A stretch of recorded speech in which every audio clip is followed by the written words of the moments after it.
Hey everybody, sorry about the background noise, but I'm camping so it's raining again, as usual. I'm about to make a nice soggy day dinner, or soggy evening dinner. A cool soggy evening. Something simple and easy to make, but tastes really good and very filling. Something you can make for a solo camper or for a group of people too.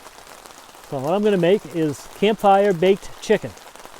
So it's cooked in the cast iron frying pan, so it's not a whole chicken, it's just parts of a chicken. And it's cooked in the frying pan, cooked on the fire pit. So as long as it's not raining so heavy that you can't get the fire going, you should be able to do it. Alright, so this recipe really works great with this trivet. We're going to be putting this pan directly on the fire pit. The trivet will keep the chicken from being on the hottest part of the pan, so it doesn't get stuck to it quite as much. So we're going to start with the chicken. So let me put that on. Right, so as I said, I'm not using a whole chicken. I'm using chicken pieces here. These were stored in the freezer because I bought a whole big package of them. So they're not the freshest chicken, but it works. So these will go in here. I'm going to add some onions and some seasoning to it. So I'm not really into slicing onions, so I just use the Market Basket brand frozen chopped onions. I'll pour some of those into the pan with the chicken. Add some flavor to it. Pour a bunch in. Okay, so we're going to throw some Italian seasoning in it. I'm going to get this thing open. Oh, yeah, things haven't been opened before. How do you know?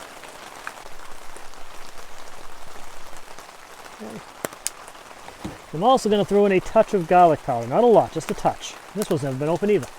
Don't want too much garlic powder, just a little bit. Add some flavor. Throw the cover on and put it on the fire pit.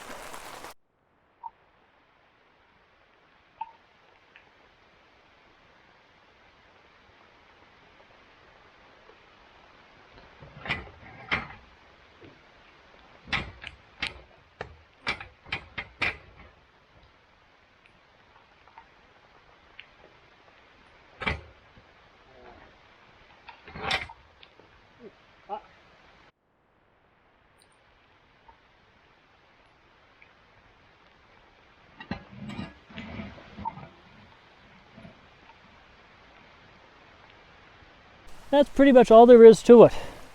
Put the chickens in the fire there, cover on the pan of course.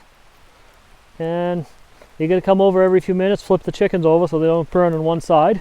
Because unlike in an oven there, it's not an even heat source. So keep things rotated and flipped. And just wait. When they look done, they're done. I don't really have an amount of time to tell you. Okay, to also go with this dinner, I've got some cornbread. This would be better if I had some stuffing, but I don't have any. I've got cornbread. I haven't yet figured out how to make like a stovetop style stuffing for just a solo traveler because they don't sell it for single serving sizes. So I gotta figure that one out yet. But, so I've got cornbread. I'm gonna wrap it up in tin foil and then I'm gonna put it on the fire pit.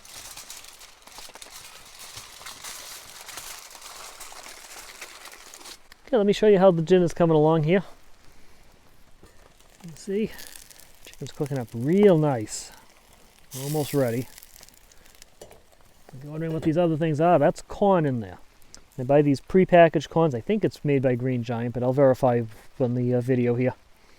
They're pre-packaged, they're sealed, perfect size for an individual, don't require refrigeration or anything like that, so they're great for camping. And the other one's just water, that's going to be for the mashed potatoes. Grab the cornbread, put that on here.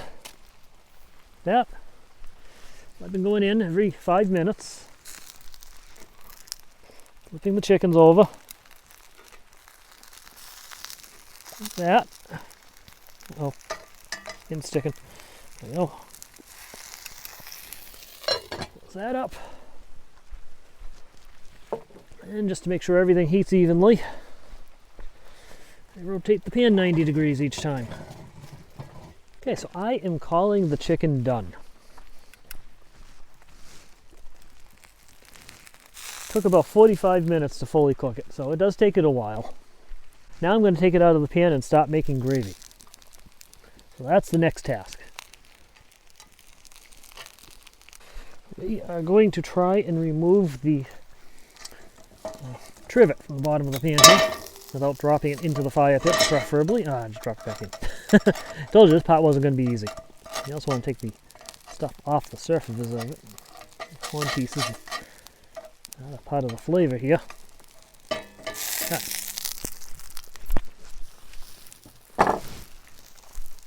This is how we make the gravy.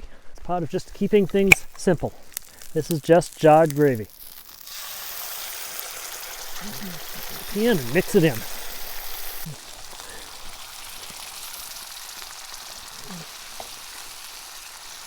That's all there is to it. Okay, so this is how I make the corn and the mashed potatoes. This is the mashed potatoes. Again, this is something designed to be put in the microwave. You actually fill it with cold water, put it in the microwave. But in this case, I just heated water in this on the fire pit and then poured it in there and stirred it in. So I've got mashed potatoes.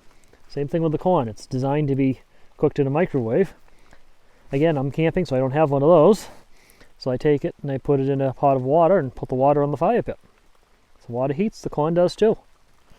So you get yourself corn and mashed potatoes to go with it. So there's the end result. We got chicken, mashed potatoes, cornbread, and gravy. Absolutely perfect dinner. Great dinner on a cold, rainy evening. So there you have it. Completely fire pit cooked dinner. And one of my favorite ones to make too. So hope you find this video useful. And try making it sometime if you do. Let me know. And let me know how it came out. I'm going to continue trying to find more meals that I can talk about there that you can do if you're out on a solo adventure or with a group. So I do a lot of solo trips here, so I make a lot of food for myself, and I just sometimes it's tough when you go out to the stores there. They want to sell everything in larger packages for families and stuff, so it's hard to find food that you can make by yourself. A lot of the times I'll buy bigger packages of it and just split it up into smaller parts and put it in the freezer. Which is what I did with this chicken. I bought a big package of chicken, split it up into a bunch of smaller pieces, and I just grab a bag when I'm going camping, just throw it in the fridge, the camping fridge. So, anyway, if you're enjoying the stuff and want to see more, make sure you hit that subscribe button below. And thanks for watching, and remember to slow down and enjoy life. Talk to you guys later.